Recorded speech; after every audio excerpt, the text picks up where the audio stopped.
안녕하세요. 테마토크 오늘은 중국편 시간이 되겠습니다.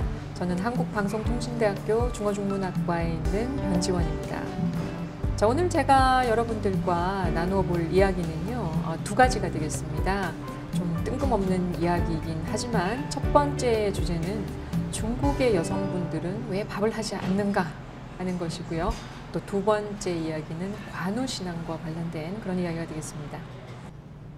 이 런성, 그러니까 인생이라고 하는 이 작품은 원래 그 중국의 최근에 가장 각광받고 있는 작가입니다. 위화라고 하는 작가의 작품인데요. 이 위화라고 하는 작가 자체가 우리가 최근에 중국의 교과서에서 그 국어와 중국으로 치자면 국어죠. 국어과 관련되는 그 교과서에서 노신의 작품을 가장 높이 평가했다면 그 이후에 이제는 우리가 다른 시대, 다른 언어를 맞아야 하기 때문에 그럼 누구를 대표 작가로 내세울 것인가 라고 거론되는 인물이 바로 이 위화가 되겠습니다. 이 위화가 쓴 작품에 기반을 하고 있죠. 이 작품에서 보시면, 그러니까 그 영화를 보시면 더욱 실감나게 하실 수 있는데요. 자, 이 대약진 운동 기간 동안에 이 집안에 있는 가재도구 모두 모으게 합니다. 그래서 각 지방별로 철을 녹이는 거죠. 녹여서 생산량이 얼마나 된다. 이것을 이제 정부에 보고도 하고요. 또 그것이 이제 각 지방 단위로 지방에 있는 그런 공무원들 사이의 어떤 성과로 또 간주가 되기도 하고요. 자, 이런 상황들이 벌어집니다. 그렇다면 이런 상황에서 중국의 여성분들은 왜 밥을 하지 않을까? 상당히 재미있는 주제인데요. 우리가 보기에 이분들이 밥을 하지 않는다기보다는 남자건 여자건 누구든 퇴근을 해서 집에 가면 먼저 온 사람이 밥을 한다. 심지어 공리도 그렇게 이야기를 한 적이 있습니다. 중국의 가장 톱스타, 중국을 대표하는 톱스타 중에 한 사람이지 않습니까? 그런데 나는 어렸을 때부터 집에 가서 뭐 아무도 없으면 내가 밥하고 이러던 습관이 난 몸에 배어 있다. 그래서 나는 지금도 집에 가면 밥한다. 이렇게 공리가 얼마 전에 그 인터뷰 기사에서 밝힌 적도 있습니다. 자, 이런 것들이 이 많은 경우에 마치 중국 여자들은, 중국에 있는 여성분들은 밥을 하지 않는다. 이런 것처럼 비춰줄 수도 있게 된 것이죠. 자, 이것을 우리가 중국의 여성 해방, 이것과 함께 관련지어서 생각을 해볼 수도 있을 것 같습니다. 자, 이 대약진 운동 기간 동안에 철을 모으기 위해서, 철 생산량을 높이기 위해서, 그러니까 미국과 경쟁하기 위해서죠. 모택동이 취한 굉장히 극단적인 조치인데요. 자, 그러는 가운데에 더 이상 집안에 가재도구가 없어진 집, 이런 집에서 원래 중국의 여성이라고 한다면 정말 노동력에 구속되어 있는, 하루 종일 노동력을 제공하여도 뭐 그래도 시간이 부족한 이런 존재였음에 틀림이 없는데, 바로 이 대약진 운동, 그리고 또 이어서 문화대혁명, 이런 기간들을 지나면서 어떻습니까? 이 중국의 여성들이 마치 밥을 하지 않고 마치 해방이 된 듯한 이런 착시 현상을 보이게 되었다. 이렇게 보실 수 있겠습니다. 자, 이 중국에서 관우를 신앙의 대상으로 섬긴다. 이건 굉장히 특이한 현상입니다. 자, 중국은 공산주의 국가죠. 공산주의 국가이기 때문에 사실상 이 종교를 인정하지 않는 것이 우리 상식에 맞지 않습니까?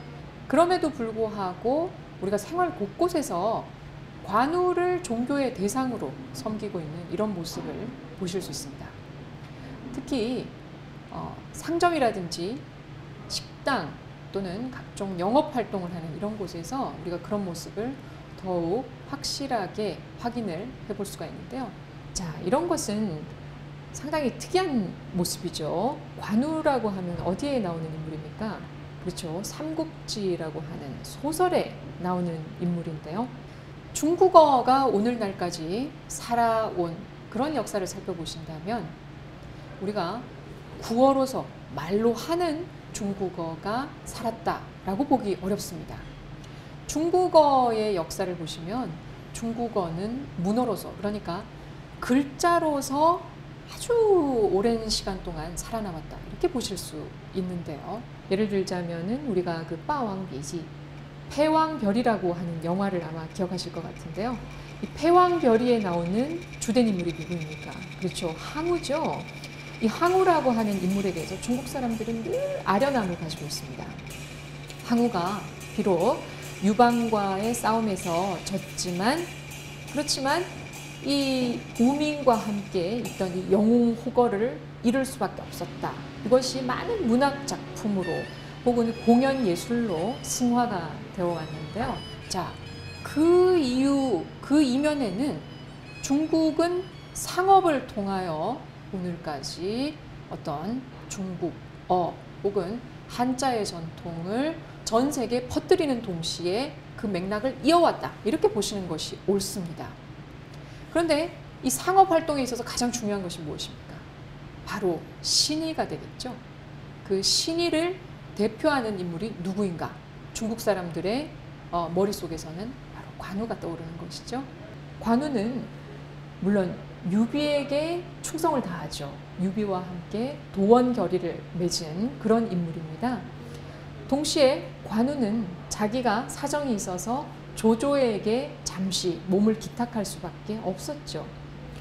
그러나 조조에게 몸을 기탁하는 그 순간에도 나는 유비의 사람이다, 이 점을 늘 강조하고 이것이 나의 어떤 한계일 것이다. 자, 이것은 관우의 성격과 관련이 있습니다. 의리를 절대로 저버리지 않죠. 자기가 충성을 다하겠다라고 맹세한 사람에게 절대로 배반하지 않는 겁니다. 또 훨씬 더 좋은 그런 조건이 주어졌을 때에도 그것을 초계같이 던져버리고 다시 유비에게로 가고, 관우의 목이 소금에 절여져서 조조에게 보내어졌을 적에 조조가 관우의 목을 보고 목 놓아 울었다 하는 이런 굉장히 극적인 내용이 나오는데요. 자, 여기에서 재밌는 것은 관우가 절대로 신의를 놓지 않았다, 이런 점이 되겠습니다. 그래서 중국 사람들은 사실 지금 현재 전 세계에서 상권, 이 상권을 현재 쥐고 있지 않습니까? 그리고 앞으로 G2라고 하죠. 우리가 이 Great 2의 세계를 목전에 두고 있는 입장에서 이 중국의 어떤 상인계층, 이 사람들이 더욱 활발하게 활약을 할 것으로 기대를 하고 있는데요. 자, 이 상업 활동에 있어서 가장 중요한 것은 무엇입니까? 바로 신의죠. 이 신의를 절대로 저버리지 말아라 하는 그런 의미에서 바로 이 중국의 상인계층들이 특히 관우를 숭상하였다, 이런 맥락에서 이해하시면 될 것 같습니다. 자, 오늘의 테마 토크는 중국 편이었습니다. 자, 저희는 여성해방 그리고 또 민간신앙 중에서도 관우신앙에 대해서 살펴보았는데요. 자, 이것은 한족 문화입니다. 한주 원화죠. 자, 우리 교재에서는 보시면 소수민족과 관련된 것도 소개가 되어 있는데요. 굉장히 방대하지만 앞으로도 관심을 갖고 또 주목해 주시기 바랍니다. 자, 저는 변지원이었습니다. 감사합니다.